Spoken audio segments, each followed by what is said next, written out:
Welcome to the 5th season of Bad Movie Beatdown, and we're going to start this party with a bang to make sure that you know that I'm back. We're going to be looking at last summer's biggest disappointment, Prometheus. In 1979, a little-known director named Ridley Scott had a surprise hit with Alien. If you're one of the few people who've not seen that classic movie, it's about the crew of the towing spaceship Nostromo investigating a distress signal and discovering a tough son of a bitch of an alien species that quickly whittles down the ship's occupants. That may sound familiar, but that's because it was so successful that the template has been repeated over and over again for various rip-offs and cash-ins that followed. But the film's tension, atmosphere, script and performances means that it stands superior even to this day. It did for space what Jaws did for the water, and catapulted both Scott and unknown star Sigourney Weaver to success overnight. 7 years later, a post-Terminator James Cameron took charge of the follow-up, Aliens, which was bigger and more action-orientated, as indicated by the tagline, "This time it's war." It also made Weaver's Ripley a female action icon, the likes of which had seldom been seen before. However, after 2 fantastic movies, the series started its inevitable decline. In 1992, David Fincher, who would become a terrific director in his own right, made his film debut with Alien 3, which had a famously hellish production. The troubled result was a controversial letdown to fans of the series, although I think the extended assembly cut on later releases is a substantial improvement. Even though Ripley had been definitively killed off in the last film, the miracle of cloning brought her back for a 4th entry, Alien Resurrection, in 1997, which was an utter mess of a film that killed the franchise once and for all. There was then the subsequent indignity of the Alien vs Predator crossover series, which I covered a long time ago on this show, firstly with a neutered PG-13 smash-em-up, and then a mean-spirited and atrocious hard-R sequel that did neither franchise any favours. After 30 years, the Alien franchise was well and truly in the gutter, so what better man to bring it back to its former glory than the man who directed it in the first place? This is where Prometheus comes in. Instead of focusing on the xenomorph again, Scott was going back to explore what's known as the space jockey, a huge unfamiliar creature found inside the derelict spaceship in the first Alien that was the victim of a chest burster. It's a mysterious creation that has fascinated both fans and critics alike for decades, including director Scott himself, and that was the genesis of Prometheus. Prior to release, the film got a tremendous amount of hype, to the point where it wasn't just a film, it was an event. It was, to quote the DVD box, Ridley Scott returning to the sci-fi genre that he helped define. Although, beneath the hyperbole, Scott may have made several classic films, but he's made his fair share of clunkers, and in the last decade, he's made such uninspiring fare as A Good Year, Body of Lies, and Robin Hood. The script was initially written by John Space, whose only other credit is the critical failure The Darkest Hour, and was heavily rewritten by Damon Lindelof, best known as the co-creator of Lost, and wrote the flop Cowboys and Aliens. When released, you could feel the palpable disappointment coming from most critics, who despite that gave the film positive reviews because Ridley Scott couldn't have possibly let them down, right? You'll be disappointed at how much Ridley Scott managed to miss the mark, and yet was so close at the same time. Oh yes, I was quite disappointed with it at first. And then, as it processed further, I became quite angry with it. So as a fan of the Alien series, what exactly is wrong with Prometheus? Let's go on a journey. And contrary to what some of you might be fearing, I will admit the film is very strong in terms of its visuals, as Ridley Scott's work frequently is. The opening credits, where we pan across Earth billions of years ago with a godlike perspective, or even alien-like, given the shadow of the floating spaceship overhead, is truly impressive and sets a grand tone for what follows. We then see a tall, white, muscular humanoid, or an engineer as is later known, whip off his cloak as the ship flies away, drinking a mysterious cup. Is it a ritual or an act of rebellion? The contents suddenly make the engineer start disintegrating on a molecular level, falling into the waterfall below. As the title appears, we see the DNA chain reforming in the water, followed by a fade to red blood cells, implying that the engineer has created humans. So that's how humans were created, just add water!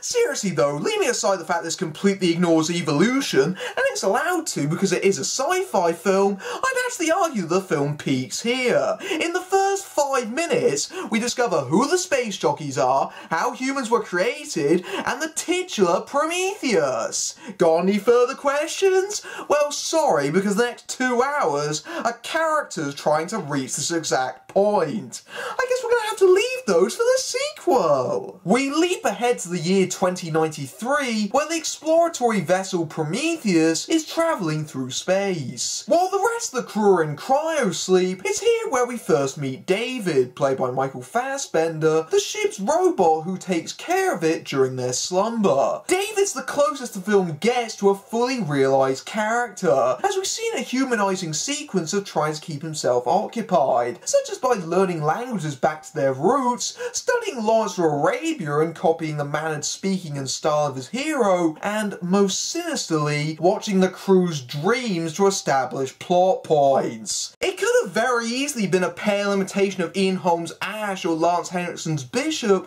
but Fassbender is wise not to copy either, creating a polite but gently unnerving presence.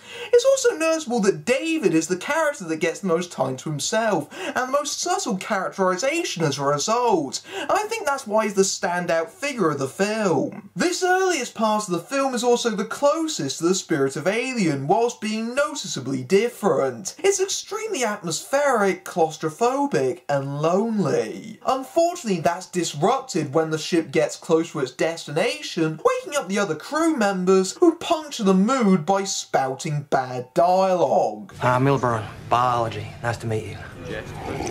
No offence, but I've been asleep 2 years. I ain't here to be your friend. I'm here to make money. So let me get this straight. You went on a 4-year exploratory mission, 2 years there and back, to an unknown planet simply for a paycheck? Really? I'm pretty sure there are much easier ways of making money, you know? And right there and then, the problems with the film begin because it starts being too heavily reminiscent of Alien. In the original film, the characters were a bunch of space truckers essentially. They'd been together for a long time and alone, so it was understandable why they were cynical and jaded. They'd established relationships and bonds to each other. When Parker and Brett ask about the bonus situation as some lowly workers in space, it makes sense. In Prometheus, these are scientists at the top of their field who barely know each other, going out to discover possibly the greatest discovery in human history. You don't just do that for the money. It's a forced attempt at trying to recreate the same group dynamic and goodwill from the earlier film, but it rings completely false. Just like, why the hell are the top Georges like an antagonistic punk rocker? This group has been hired together for the Weyland Corporation, headed up by C. Montgomery Burns here. Oh wait, sorry, that's Guy Pearce in heavy old age makeup as Peter Weyland, in a message recorded before they took off, as he is likely long dead by this point. There's a man sitting with you today.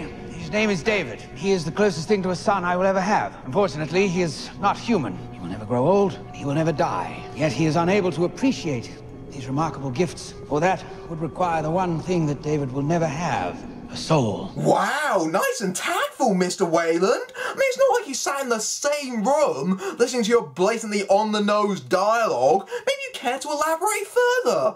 Maybe he smells a bit too. After Weyland spells out the themes to the back row, like all intelligent sci-fi does, archaeologist couple Elizabeth Shaw and Charlie Holloway, played by Noomi Rapace and Logan Marshall Green respectively, come up, since they're the reason they're on this trip today. This may sound like a stupid question, but why the hell are you just getting briefed now? I know the mission is top secret, but what if someone wanted to back out? 2 years away from Earth is a bit late to reconsider. Basically, Shaw and Holloway have discovered in artifacts in different cultures the same image of men worshipping giant beings pointing to a star system miles away that they couldn't possibly have known about. And yes, that really is all the evidence they seem to have for this incredibly expensive journey. Naturally, some like In It for the Money Georges Fifield, played by Sean Harris, or Georges Milburn, played by Rafe Spall, aren't impressed. So you're saying we're here because of a map you 2 kids found in a cave? Not a map, an invitation. From whom? We call them engineers. Do you mind telling us what they engineered? They engineered us. Bullshit. If you're willing to discount 3 centuries of Darwinism, that's woo.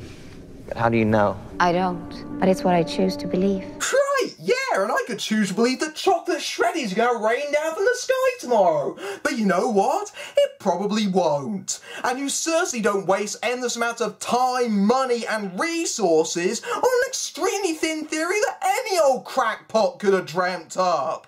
And you certainly don't whip out your engineer's theory without any scientific proof whatsoever, because then you look like an idiot. Actually, what's baffling is that I could swear this is exactly the same setup that was used in the first AVP film, which also claimed that Earth was visited by aliens, in that case predators. Hey, at least David has a credible reason for knowing ancient languages off the top of his head, as opposed to that Italian archaeologist who constantly spouted forced exposition. Ridley Scott's distaste for the Alien vs Predator franchise is well on record by this point, so why the hell did he copy the silly plot from a movie that he felt ruined the Alien franchise? It's very odd. Also on board is Vickers, played by Charlize Theron, who is the Weyland Corporation's representative on this mission and has her own living quarters separate from the main body of the ship. Shaw is especially fascinated by the metapod she has, because in no way will that become a plot point later. Weyland found you impressive enough to fund this mission, but I'm fairly certain your engineers are nothing but scribblings of savages living in dirty little caves. But let's say I'm wrong, and you do find these beings down there. You won't engage them. You'll do nothing but report back to me. Miss Vickers, is there an agenda that you're not telling us about? The company having an agenda in an alien film? Wow, never heard of that one before! Rounding out the ship are a Scottish medic, 2 navigators whose sole character trait is making bets with each other, and a bunch of armed forces just in case, rounding off the crew at 17. So Captain Yannick, played by the ever-awesome Idris Elba, takes the ship to land on the only habitable planet in the system, LV-223. Alien fans will know that this means it is not the same planet Nostromo landed on in that film, which was LV-426 and has caused some audience confusion. Why is it on a different but very similar planet? Sequel bait, of course! They just happen to find an obviously alien-built structure on their descent and park it a few miles away. You'd think they'd actually want to study the alien terrain first before going anywhere, but Rash Holloway is like an overexcited kid and it's all, well, I want to be in the temple right now! David, why are you wearing a suit, man? You don't breathe, remember? So, why wear a suit? I was designed like this because you people are more comfortable interacting with your own kind. If I didn't wear the suit, it would defeat the purpose. Making you guys pretty close, huh? Not too close, I hope. And why are you being a deliberate dick to the robot? Between this and Weyland, is there some sort of android prejudice back on Earth that would actually explain the passive-aggressive disdain that David's getting? Much of the main crew goes out to explore the temple, with the exception of Yannick, Vickers and the navigators watching back on the ship. Fifield pulls out his pubs, which are mapping balls that scan the interior and can be seen on both the ship and Fifield's wrist. Remember that for later. Back to present stupidity, they discover a humid room, which leads them to believe that whatever was there previously was terraforming. Look at the CO2 levels. Outside, it's completely toxic. In here, there's nothing. It's breathable. Please don't do Look, Ellie, I'm not wearing this thing anymore. Do not remove your headgear. Crazy bastard. I know you're characterised as being overeager, but this is dangerously stupid. Just because the air's it's breathable doesn't mean it couldn't have alien particles or contaminants in it.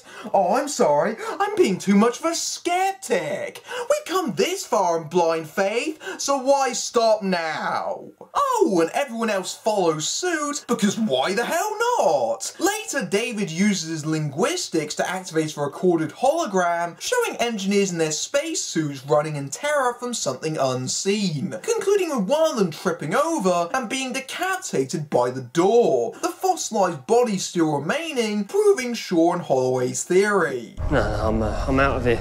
Hey, Fifield, where are you going? I'm just a geologist. I like rocks. I love rocks. Now, it's clear you two don't give a shit about rocks, but what you do seem to care about is gigantic dead bodies. And I don't really have anything to contribute in the gigantic dead body arena! I'm gonna go back to the ship. Is that something geologists seriously say? I love rocks! Based on a stupid temper tantrum, he seemed far more like to beat someone over the head with one than study it. And you were in this temple, what, 10 minutes before running scared? What, did you not expect an old dead body on an archaeological dig? Anyone want to join me, hey? You staying?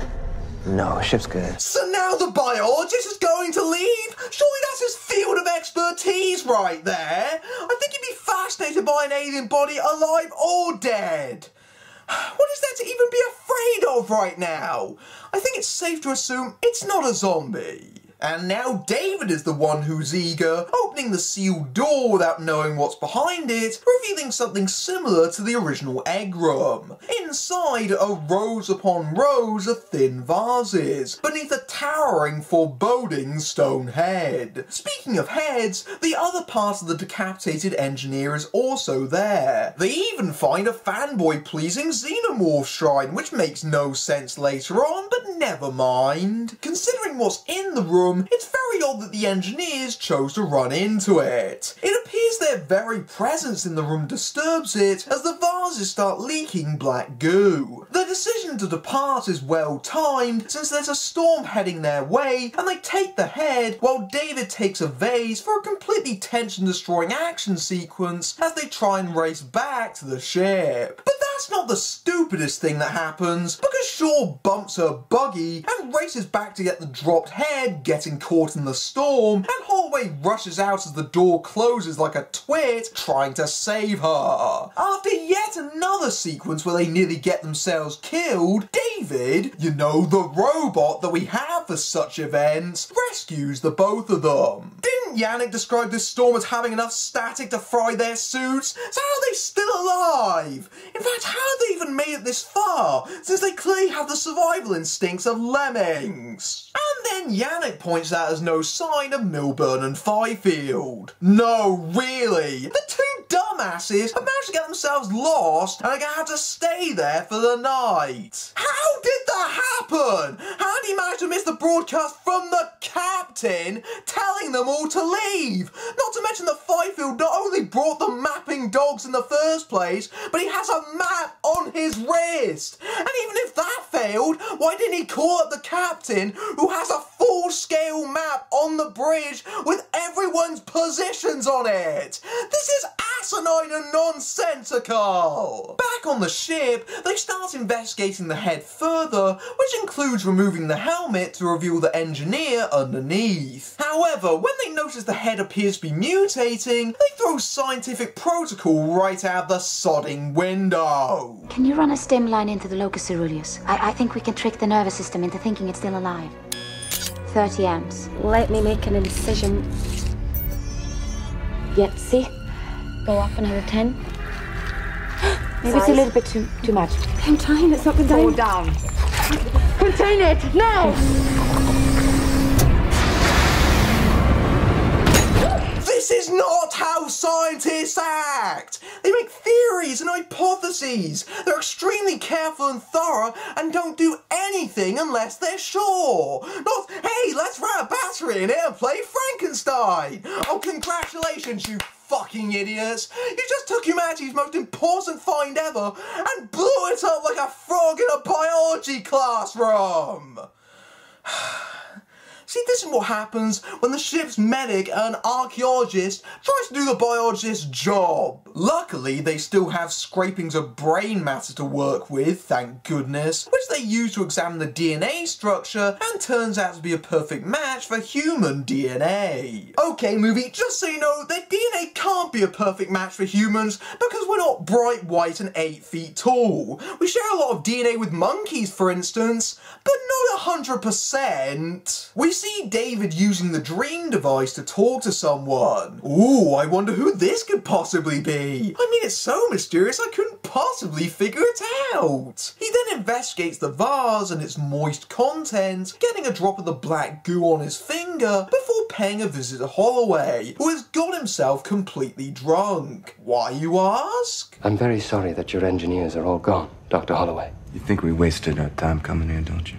Your question depends on me understanding what you hope to achieve by coming here. What we hope to achieve was to meet our makers. Why they even made us in the first place. So let me get this straight. You've discovered alien life for the first time in human history, possibly one of the most significant finds of all time, and you're disappointed?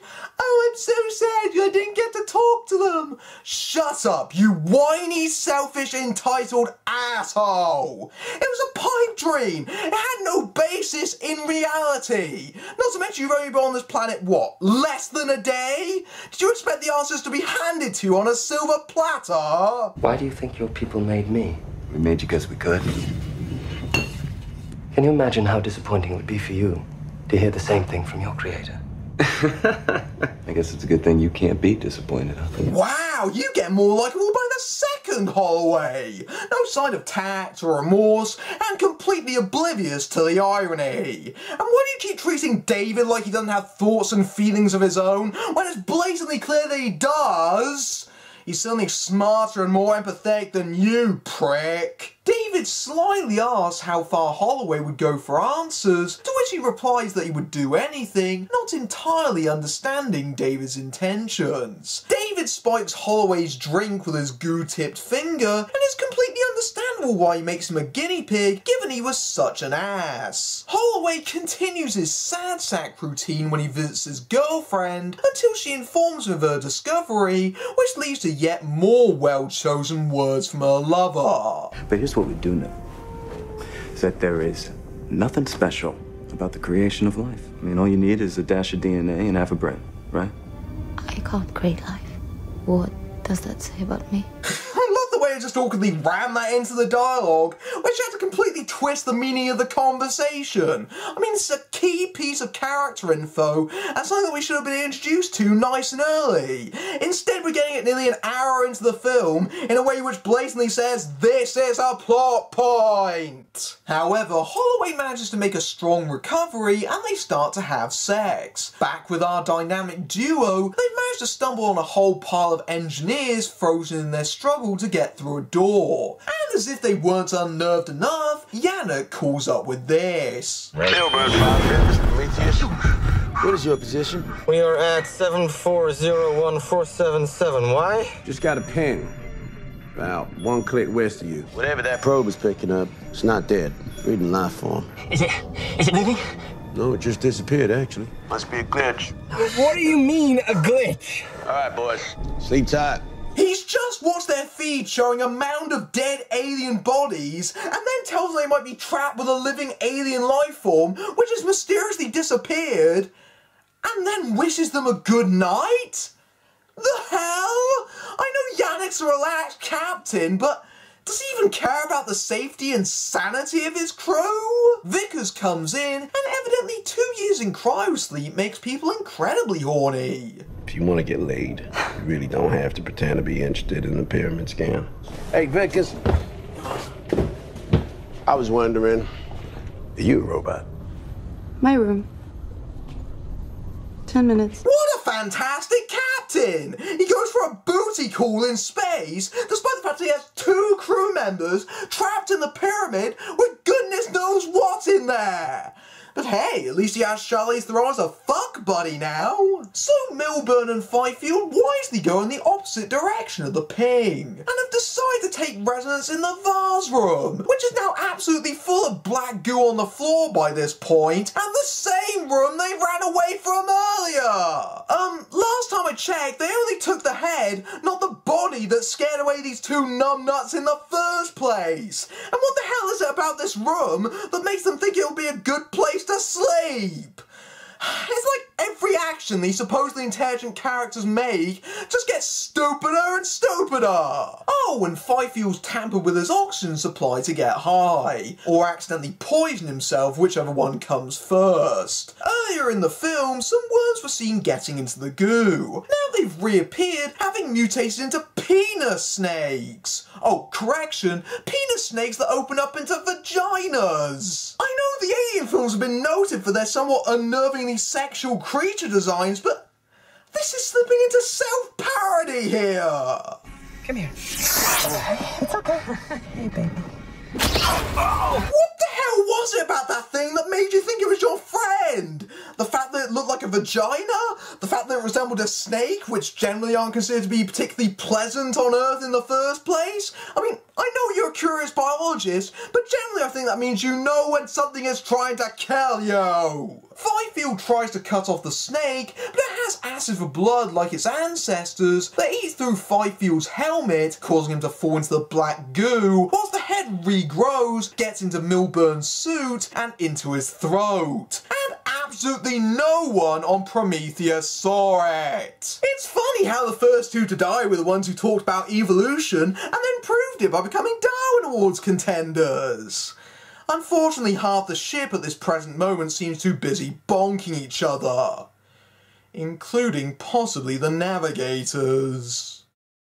The following morning, Holloway wakes up and notices something very off about himself. There's a worm growing out of his eye! But does he think of telling anyone about this? No, he just suits up, trying to pretend like it didn't happen. He's been infected with an alien contagion that's causing visible mutation, and for all he knows could have infected the other members of the crew, but he's treated like a bad cold that'll just go away. What the hell is up with the ship's quarantine measures? The crew goes after the two departed imbeciles, whilst David goes off to supposedly fix the malfunctioning probe. He's of course working for the company agenda, along with Vickers, who is monitoring his feed. What the probe has picked up is some sort of cockpit, but as soon as David enters, he cuts off Vickers' feed. Vickers is that rare beast. She's cast like she's important, seems like she's important, talks like she's important, all except actually acting like she's important. What she really does is spend most of the film reacting instead of actually doing anything. She's like a Charlize Theron-shaped decorative ornament. David activates yet another hologram, with the engineers walking around normally before whatever killed them. It's here where we discover that the alien's password system is apparently playing the flute. Yes, when the engineers weren't creating life, they were especially fond of jazz rhythms. They're the great ancestors of Ron Burgundy. In a sequence that was obviously tailored towards the 3D presentation of the film, a huge solar map appears that charts exactly where the engineers were planning to go 2,000 years ago when the accident occurred. Earth. It also lights up a cryopod with an engineer inside, proving that they may not be all dead after all. It's a scene where we get a real sense of scale and wonder and discovery that the film should have stopped more often to provide, instead of rushing to the next rehashed bit from Alien. And I hope you enjoyed the breather, folks, because this is pretty much the last of them. The crew go back to the vase room and note the deterioration, with only Shaw apparently noticing that her boyfriend is stumbling around looking very pasty. They find Milburn's body, but not Fifield's, and there's a lame scare as the worm jumps out. The fact Dr. Holloway is blatantly very ill, despite the fact the idiot keeps protesting he's fine, means they all have to rush out for immediate medical assistance. Something which he could have got if he reported it back on the ship in the first place. In fact, because the crew don't know how he became infected, they all rightly start being terrified of the fact they had their helmets off down there, because only now have they just realised what a stupid idea that was. When they get to the ship, the door refuses to open because Vickers is seizing the one moment where she actually gets to do something in this movie. He's not coming on board. This is a sick man! I can see that. That's why he's not coming on my ship. We can still help him. Help yourself. Everybody but Holloway back on the ship now. Yes, the Ripley spirits has temporarily moved from Shaw to Vickers in this scene, right down to the fact she's threatening the entire crew with a flamethrower. And if the whole point of this was to quarantine the infected, why did she open the door? You know, like Ripley didn't in the scene that we're blatantly referencing? If one got infected, there's no telling how many there could be. It's not as simple as everyone else rush on board. And despite the fact he was protesting a second ago, suddenly Holloway is remarkably calm about killing himself. No, Do it. Stay back. Do it. Nice to see that Vickers put him down the humane way, by giving him a hideously painful burning death. Good thing he didn't try and run to the cargo bay while set on fire, screaming in agony. There's an awkward dissolve where we move to Shaw asleep. Did she pass out from shock or what? And David removes her cross necklace, claiming that it could be contaminated. That brings us nicely to the film's ideas of faith and religion, which you might have already noticed from the somewhat creationist themes. Shaw is established very early on as being a Christian, which is apparently related to the death of her mother, as seen in the early dream sequence with her Patrick Wilson portrayed father, that was solely in the film to exposit this. Now, I have nothing wrong with this setup, except oddly, the film never seems to draw any actual conflict from this. Guess you can take your father's cross off now. Why would I want to do that? Because they made us. And who made them? Well, exactly. We'll never know. She still believes in her own faith, even though she's proven scientific reasoning that completely invalidates her own Christian belief system. Now, that's not to say that she shouldn't or can't believe she wants, but the film never addresses why, and that's what Prometheus keeps on doing. It brings up these concepts, but they can't be called themes because they're nowhere near fleshed out enough. It's just raw ideas. The removal of the cross is also interesting because it symbolizes removes an item that protects her, indicating that the worst is going to happen to her. And sure enough, that's exactly what happens, because David discovers when scanning her body that she's become 3 months pregnant. The sex with Holloway has reanimated her infertile womb, but it's to an alien fetus, and David puts her to sleep. So she's 3 months pregnant in a matter of hours, but showed absolutely no signs of this up until David told her. I know the pregnancy is on fast forward, but did she somehow skip past the morning sickness phase? The crew attempt to put her in a cryopod, but she suddenly snaps awake and viciously attacks the medical team, who, let's face it, were only doing their job considering they weren't able to perform the procedure. But never mind, we're referencing yet another Ripley plot point from Aliens. And don't worry about anyone else chasing her or making sure that she's properly quarantined, because they only sent 2 people to do this job. I mean, it's not like this is a ship of now 14 people full of trained mercenaries who could easily guard the area in case she pulls a stunt like this. Please verbally state the nature of your injury. I need cesarean. Error. This med pod is calibrated for male patients only. What? Okay, I know this is yet another heavy-handed hint towards the ship's mystery passenger, Wayland! But are you telling me this super rare, extremely expensive medical device that can do any emergency surgery on a whim is only programmed for men? Last I checked, women weren't a completely different species, and it will certainly be a pain if Vickers wants to use it, considering it was in her lifeboat. No, she has to override it by making it do a foreign body search instead. What's wonderful about this machine is, despite the fact that it does intensely painful surgery, it barely gives its patients any kind of anesthesia to try and take some of the sting out of, say, cutting someone's stomach open. Luckily, Shaw grabs some drugs, which she has to keep injecting herself with to make sure she doesn't pass out from the shock. And what does the claw pull out?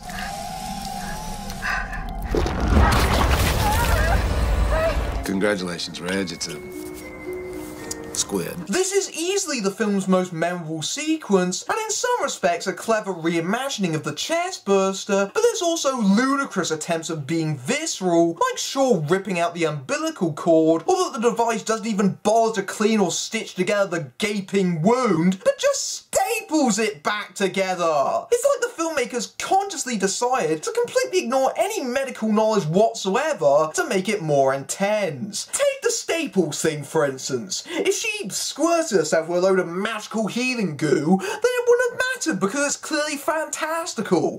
Whereas with staples, we know exactly what they can and can't do. Hell, the medicine that we have now seems to be better than 80 years in the future. The breathtaking stupidity continues to escalate, however, because Yannick sees Fifield's camera showing a visual on his monitor of the ground. Yep, that's not odd at all. So naturally, they decide to just open the door to welcome him back with open arms. What's that? He's some sort of crab zombie now? Oh shit, maybe we should have thought about quarantine procedures again. Can someone please explain to me what the black goo actually does outside of vaguely mutating things? It has no consistent pattern to how it changes things, except to serve the narrative. It might as well be called liquid plot juice for all the explanation it gets. And so we have a completely tacked on, utterly useless sequence where the deformed Fifield brutally attacks and kills a bunch of utterly faceless secondary mercenaries who we've barely been introduced to and we're somehow supposed to care about. Eventually he's killed again when he's ran over by a truck, and then Yannick barbecues it for good measure. The reason this feels like an unnecessary sequence is because it was. Fox asked Ridley Scott to add more action into the film, and this was the result. But if that's the case, its placement in the busy second half of the film makes no sense, especially since we've just come off a major set piece. In fact, if you look at the early teaser trailer, it reveals that this sequence was actually moved from later in the film and was going to include the main characters, including Shaw, who was the one originally driving the truck, explaining the sequence's appalling editing. There's also an alternate deleted version where Fifield looks and moves more like a xenomorph. Why? More fan service! If you could drastically move a sequence without it affecting the plot, or go through that many revisions in a desperate attempt to give it meaning, that deserves to be left on the cutting room floor. There's already enough going on in this film without some random attack sequence that's never mentioned again. And whilst this is going on, Shaw's running and stumbling around the ship with no one stopping her, despite the fact this would rip a gaping wound open. She opens the door to the medical facility where, surprise, surprise, Wayland is, and no one seems very concerned about her, the fact that she attacked two members of the crew, the fact that her stomach sliced open, or what the condition of her alien fetus is. I know Wayland being awake is a priority, but are you telling me that their attention spans are so short they can't even ask, what the hell happened to you? You're on the ship all this time. Why? I only have a few days of life left in me, and I didn't want to waste them till I was sure that you could deliver what you promised. I understand that. What I don't understand is why you had to fake your own death for no reason. I mean, you could have mentioned it in the recording you made at the start. Oh, by the way, I'm also on board this ship, but don't wake me up until you actually find anything, okay? Good chaps. There! Problem solved! And no pointless conspiracy theories either! When Shaw begs them to go home, Wayland challenges her faith. However, this conflict in herself only lasts about 30 seconds before she just downs a couple of painkillers for that pesky wound and suits up. Where the hell are you going, Doc? You know what this place is? Those, engineers? This ain't their home. It's an installation. And they put it out here in the middle of nowhere because they're not stupid enough to make weapons of mass destruction on their own doorstep. It got out.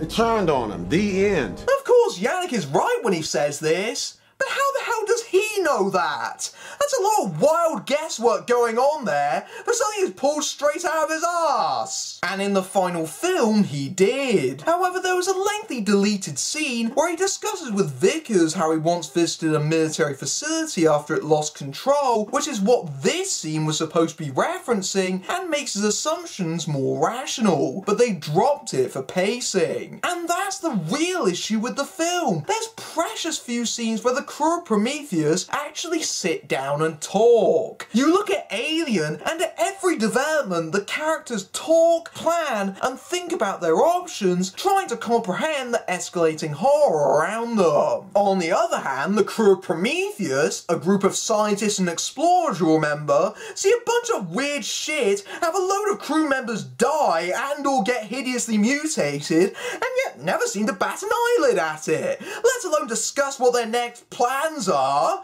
They're taking those multiple fatalities in their stride. But that brings us to the even bigger question if this is indeed a military facility. I think they want us to come and find them. Who the hell left all those cave paintings in those societies then? And why are they pointing towards the aliens' secret weapons facilities? And if they wanted us to come and find them, then why are they planning on destroying us? Was that the backup plan for the aliens? Wait 2,000 years for a bunch of stupid humans to stumble onto the site and activate it again? Nothing about this plot makes any freaking sense! She asks Yannick if he cares about what the engineer has to say, which he denies. He's only sticking around to make sure that nothing they found returns to Earth, with heroic sacrifice pretty much stamped on his forehead at this point. Elsewhere, Vickers pays Wayland a visit. If you're really going down there, you're going to die. Very negative way of looking at things. Exactly why you should have stayed at home. Did you really think I was gonna sit in a boardroom for years arguing over who was in charge while you go look for some miracle in some godforsaken rock in the middle of space? So you didn't want to fight for control over the company that you probably would have been the head of had you stayed on Earth because you wanted to join your boss, who you don't particularly like, on a mission that you don't believe in? Then why the hell are you in this movie? I mean on this ship. Anything else? No. Father. Father. Ah, so Vickers is Wayland's daughter. And what does this add to a character that has done nothing? How does this change the plot? It doesn't. It's a twist that seems like it's important, but isn't. Just like Vickers herself. In fact, why the hell is Guy Pearce in this film? He looks absolutely ridiculous, and it's the least convincing old age makeup imaginable, because as much as he tries, Pearce doesn't move or talk like someone who is 100 years old. Apparently the reason for Pearce's casting was there was originally planned to see a young Wayland when David was talking to him in his dreams, but those scenes were scrapped and weren't even filmed, so the only time he appears out of makeup is in the viral TED Talk video used to promote the film. Surely once they got rid of those scenes they should have recast with someone more appropriate. It's a really distracting bit of casting because he's such a well-known actor. Every time I see him on screen I keep expecting him to tent his fingers and go, excellent. Smithies, I'm not fully defrosted. So they make their way to the pyramid, and Shaw finally realises David was the one responsible for what happened to Holloway when he assures Wayland that the air is perfectly breathable. When Yannick sees the thousands of vases in a cargo hold, he realises that at the bottom of the site is a ship, similar to the one seen in Alien. Using the flute moves that he learnt, David activates the ship's controls, whilst noting that they were coming to Earth to destroy it, somewhat nonchalantly considering the implications. I guess we're writing David as a straight villain like Ash now. Regardless, he wakes up the engineer, who looks a bit like an albino Mark Strong. David says something to the engineer because he somehow knows their exact language. Or maybe he doesn't, because the engineer suddenly rips his head off like Ash beats Wayland with it and kills two dead meats while Shaw escapes. I know the movie was setting up for a deliberate anticlimax, but I expected far far more than a swirling death rampage.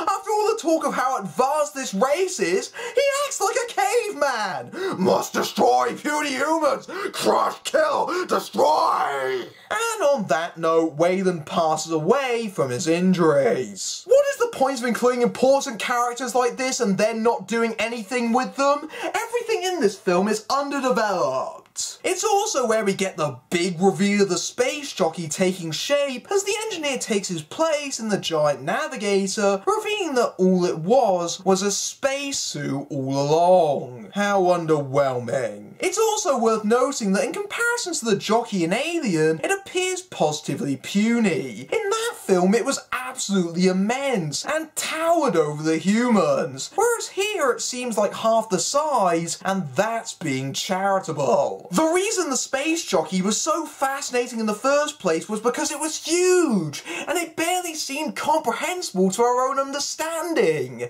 To discover it was just a very unusually designed spacesuit carrying a far less interesting humanoid inside it is one of those mistakes that prequels often make, where the question is more interesting than the answer itself, and may even diminish the earlier film. And despite the fact that she not once, but twice buckled down in pain whilst merely standing, she's apparently in good enough condition to run long distances, climb up a shaft, and my personal favourite, huge leaps that could make Olympians jealous. I know she's running on adrenaline, but she was in chronic pain, and just because she was wearing a spacesuit doesn't mean that just goes away, or that we'll forget that that happened in the first place.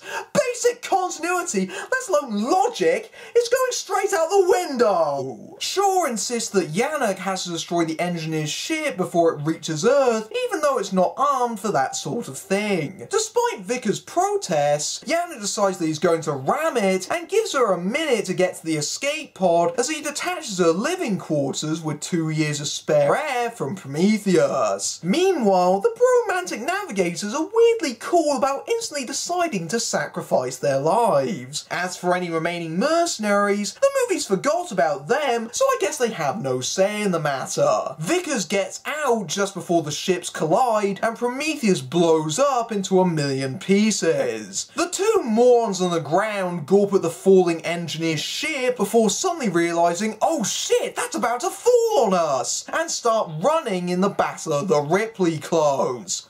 Ladies, literally any other direction other than perfectly straight will save you. For fuck's sake, turn! Look behind you at least! In fact, the only reason that Shaw ends up surviving is because she trips, which forces her to course correct, as opposed to Vickers, who just keeps on going until she gets squished like a bug in an outrageously cheap death. Funny thing, when I first saw the film, I actually thought they were going to do a protagonist switch here, where they killed off Shaw in favour of Vickers, and therefore give her a purpose in the film. I mean, they wouldn't make her Wayland's daughter and then casually discard it, right? That'd be something we were missing.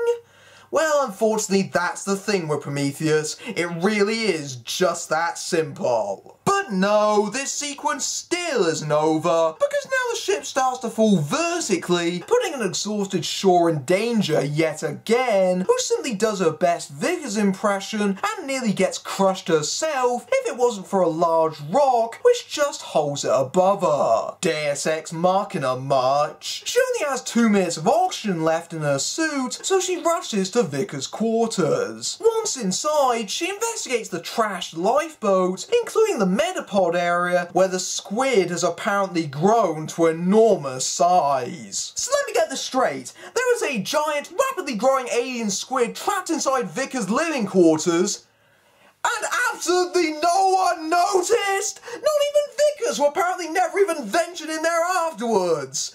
Did Shaw just forget to tell her about that? Oh, of course she did, because I forgot that don't ask, don't tell was apparently this ship's policy. Elizabeth, are you there? Yeah. You need to get out immediately. He's coming for you. Hot damn, Evil Mark Strong has some serious roid rage. Okay, that is a little bit understandable considering he just crashed the shit out of his ship, but how the hell does he know that she's even in there? Oh, that's right, we're copying the finale to Alien, just like we've copied half the damn film. The engineer attacks her, and immediately Shaw opens the airlock. Sorry, the Metapod room doors, and he soon gets attacked by the raging hentai monster that briefly grabs Shaw before remembering her main character immunity. It turns out the squid is basically a huge proto-facehugger, blatantly a giant lady part that shoots her dick out. And then they do it. Yeah. Shaw quickly escapes from the lifeboat and weeps as the last of her air supply runs out. Oh right, that doesn't happen because the movie forgot to show us her actually changing her air supply, although I assume that's what the canisters she grabbed from Vickers' quarters were. David informs her that he needs her help, telling her that there are other ships they can use to get home which he can operate. Pointedly, the first thing she does when she gets there is ask for a crossback. Even after all this, you still believe, don't you? You said you could understand the navigation. No, damn it! I want an answer! The events that you've gone through in this film, such as a crisis of faith, the infection and incineration of your boyfriend, the infertile womb that you had being used to give birth to a hideous monster, those engineers not being as friendly as first thought, and the death of the crew Prometheus leaving you stranded on an alien planet, those all seem like the actions of a particularly cruel god of fate. But no, she just dismisses the question, and so too does the film. In fact, it seems like the message of Prometheus is believe in blind faith with nothing to back it up. Finding a path to Earth should be relatively straightforward. I don't want to go back to where we came from. I want to go where they came from. I hate to ask, but why in the bluest of hells would you ever go to a whole planet filled with these excessively angry aliens with a superiority complex? I mean, I know you want answers, but after the last few days you just had, I think going home sounds like a pretty good idea, don't you? May I ask what you hope to achieve by going there? They created us. Then they tried to kill us. They changed their minds. I deserve to know why. Does it matter why they changed their minds? Yes, it does. I don't understand. I guess that's because I'm a human being. And you're a robot. Wow, that's so profound! In a way, it doesn't actually mean anything! So apparently the difference between us and them is that robots don't understand why human beings go on idiotic suicide missions, in which case I sympathise with the occasionally homicidal robot. We get a final message from Shaw as she leaves the planet in yet another callback to the earlier film. It is New Year's Day, the year of our Lord, 2094. My name is Elizabeth Shaw, last survivor of the Prometheus, and I'm still searching. Man, I can't wait for that sequel! A fanatic and a decapitated head who murdered her boyfriend are going to a hostile alien planet whose occupants will likely kill them the moment they set foot off the ship. With that setup, the possibilities are endless. But no, it's still not over, because there's one final insult.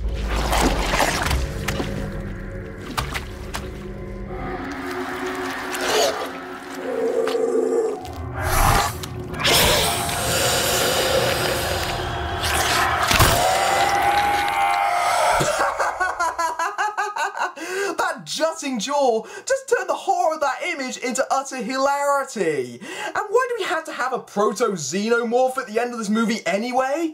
Oh, that's right, fan service! But it's not the proper one, nope, nope, nope. We're saving that for the second sequel, because we're going to be stringing out this one movie premise for as long as we can. So that was Prometheus in all its gory glory. I cannot deny that on a sheer technical level, Ridley Scott is an absolute master of his craft. The film looks gorgeous, and it's clear that it has plenty of ambition, which puts it above your average bad movie. However, wasting that much promise and that much talent, both in front and behind the camera, on such a poorly written mess is absolutely absolutely criminal. The script is littered with improbable scenarios, acted out by outrageously inconsistent characters, spouting leaden dialogue, and great actors can only do so much. For all the talk of intelligent sci-fi, the film feels like every other modern blockbuster. It touches on complex ideas, but is distracted by constant special effects, and the result is vapid. This is made worse by the alien DNA, which is basically that movie on shuffle mode, copying scenes and cranking up the pace rather than the tone or the subtlety. Prometheus may not be the worst movie in this franchise, but is by far the most painfully disappointing. While the follow-ups to the franchise that this is clearly setting up may answer some of the ambiguities, it won't answer the lazy writing throughout, and it doesn't stand on its own feet apart from Alien. But if you like Prometheus, then all the power to you. It's just that I can't as much as I want to. I'm Mathew Buck, beating down bad movies everywhere.